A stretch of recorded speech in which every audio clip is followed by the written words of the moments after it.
पुण्यातील ड्रग्ज प्रकरणानंतर आता विरोधी पक्षनेते विजय वडेट्टीवार यांनी पुणे पोलिसांच्या हप्ता वसुलीचं रेड कार्डच जाहीर केलंय। पुण्यामध्ये पब आणि हॉटेल मालकांकडून हप्ता वसुली केली जाते असा आरोप विरोधी पक्षनेते विजय वडेट्टीवार यांनी केलाय।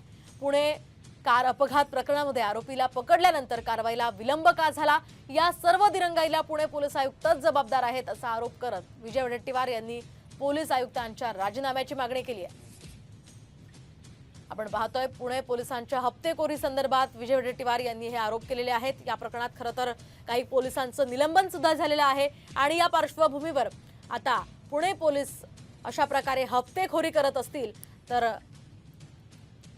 नेमकं काय महाराष्ट्रामध्ये चाललंय असाच प्रश्न या निमित्तानं उपस्थित केला जातो।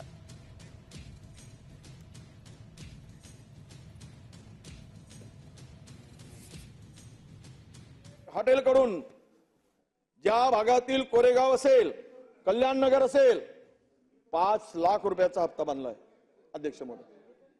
5 लाख रुपये आणि छोटी मोठी जे काही हॉटेल आहेत त्याच्यात आउटस्कट्सला 75 ते 2.5 लाख रुपये घेतले जातात अध्यक्ष महोदय। आणि पबचा दर तर पहिल्यांदा 5 लाख रुपये। कोणीतरी एखादा कागद आणतं आणि मग सांगतं हे बघा रेट कार्ड, हे इतके रेट चाललेले आहेत। असं नसतं। पोलिसांनी कारवाई केलेली आहे।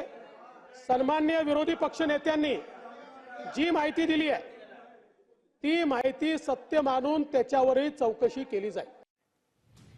या संदर्भातली अधिकची माहिती जाणून घेऊयात। काय आहे हे रेड कार्ड? तर छोट्या हॉटेलसाठी 75,000 ते 2.5 लाख रुपये घेतले जातात असा आरोप वडेट्टीवारांचा आहे। शिवाय ओपन टेरेस हॉटेलसाठी तब्बल 5 लाख घेतले जातात असंही त्यांनी म्हटलंय। तर ओपन टेरेस हॉटेल्सची संख्या ही पुण्यामध्ये 450 इतकी आहे, तर अवैध पब हे 27 असल्याचा आरोप वडेट्टीवारांनी केलाय।